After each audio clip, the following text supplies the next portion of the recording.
PNC, America's Black News Channel. Watch us on all major cable providers and major streaming platforms. Finally, news that speaks to us. Well, all Judge Jackson needs is a simple majority vote in the Senate chamber to seal the deal, but some GOP lawmakers are expected to come out swinging, as you would imagine during these hearings.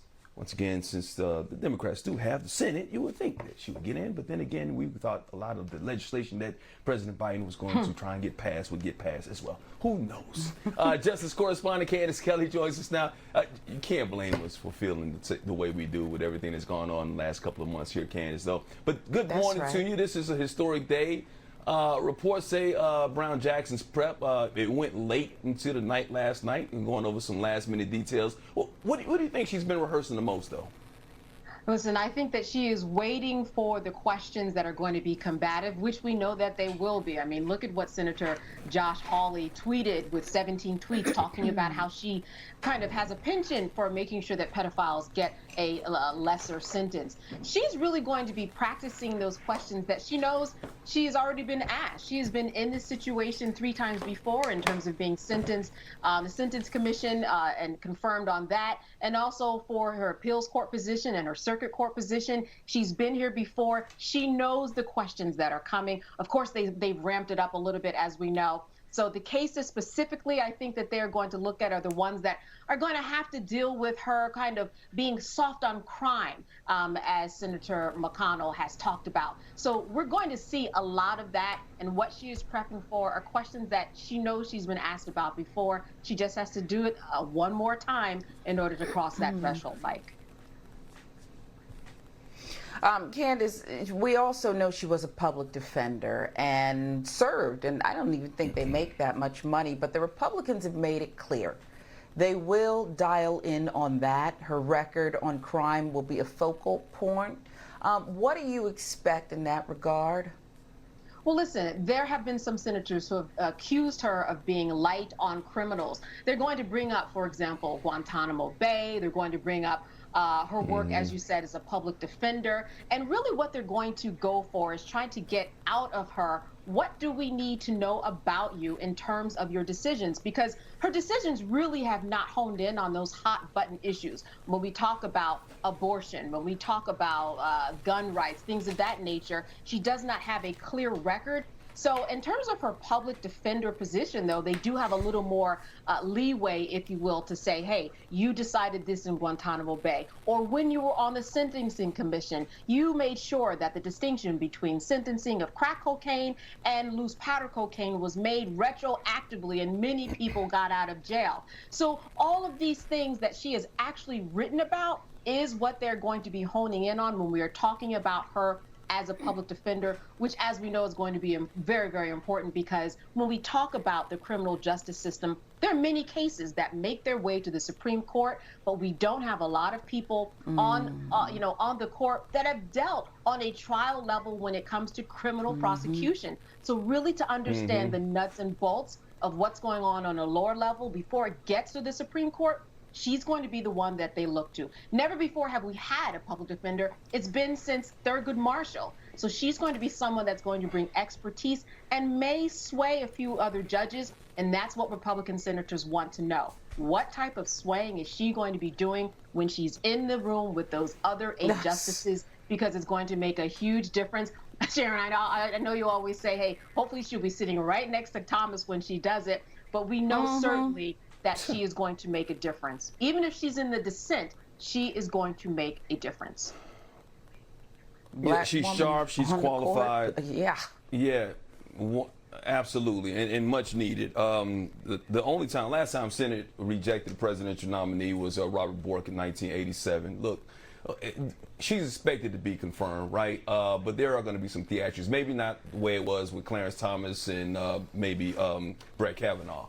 But, you know, the lights are going to be on. The senators are going to make this about them, in a sense, to show, hey, you know what, we're just not going to let her slide in. So outside of what you said with Holly, what other theatrics do you expect them to bring up? Well, you know, I think the theatrics of the former White House counsel, Don McGahn, and what she said about presidents are not kings. She's going to be asked specifics about how she feels about Trump, because she does have a few cases that are on record where she decides against, if you will, Trump, or does not favor what he wants when it comes to immigration, for example, when it comes to Don McGahn, when it comes to labor unions. That's on record also. I think that we're going to hear a lot of the Republicans kind of hone in and zone in on that to ask her the one question that we hear asked to many or almost all of the Supreme Court nominees, and that is, can you be an impartial judge without deciding based upon Republican or based upon Democrat? She's also certainly going to be asked, can you decide impartially because you are indeed a Black woman? This is something that she's been asked before in prior processes when she was confirmed for the Sentencing Commission. They're going to ask her, you know, does race play into any part of what you were going to do? Here's what's key about these hearings, and this again has to do with what Senator Josh Hawley did. They just want to get nonsense ideas on record to get people stirred up about her soon to be more than likely confirmation. They want it to be in the ether that she is someone that you have to watch for, that she's this extreme leftist. So and the thing is, they just want to get it on record, because what Senator Hawley did was completely take what she said out of context when it came to pedophiles and sentencing. But he is still going to say it, as nonsensical as it sounds, because they just want to get it on record. We're going to hear nonsense today. You know, some of the Republicans have said, gee, that's a new strategy. What's that? Sorry, I was doing my commenting. I apologize. I said that's a new strategy. Sorry, right, Candace. That is no problem. But what they're going to do specifically, and we've heard some senators say this already, and that is, listen, we're going to be civil. We are going to be kind to her, unlike you Democrats. They're going to be civil to her, but they're certainly not going to open doors, Sharon and Mike, for her to come in and be this superwoman that a lot of people see her to be. Yeah, they're going to be civil, but they're going to make some noise. We already know that. And if not just for the confirmation hearing, like you said, already thinking ahead to the 2024 election and what's going to happen, because politics are at play here. Real quick before we go, because you're talking about her and her record as a Black woman.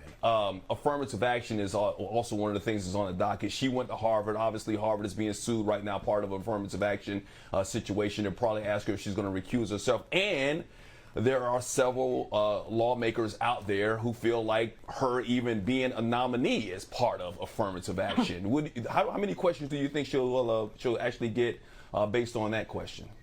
Oh, she's going to get quite a few. In fact, right now, yes, right now she actually sits on the Board of Overseers at Harvard University, while there are 4 other justices that have been to Harvard. In terms of a recent, current position, hers, she does have a strong link. Of course, that position is up during the spring, and I would expect, of course, that she would not be on that anymore.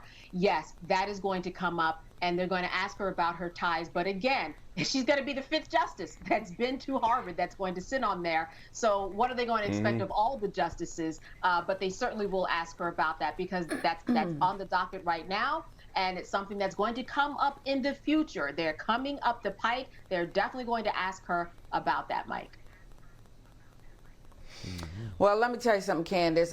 We're out of time, or else I would say, because I know you have such information up there, if you could tell us one time that a white Supreme Court nominee, white man, any Supreme Court nominee was asked, can you set race aside and be impartial? Do you think you can do that? And you probably don't need much time to answer that. Candace Kelley. Did they ask Clarence Thomas that? I'm curious. I'm curious. Did they ask Clarence Thomas that? You know, I believe that they did. Of course, there were so many antics going on there. I need to check the record, but I believe that they did, because when a Black person is in the hot seat, they do ask that question. And Sharon, as you said, doesn't happen when it's the other way around. I wonder why. That's probably just oversight. They don't worry about Clarence Thomas we all when it better comes buckle to up. affirmative action, do they? No, they don't. They sure don't. They sure don't. You're going to be busy this week, Candace, and you have the hairdo that says, don't mess with me because I know the law, and we love it. So don't mess with her. We're going to check back with you throughout the morning. Isn't it nice, Mike? She looks sharp. Don't mess with her. All right, and they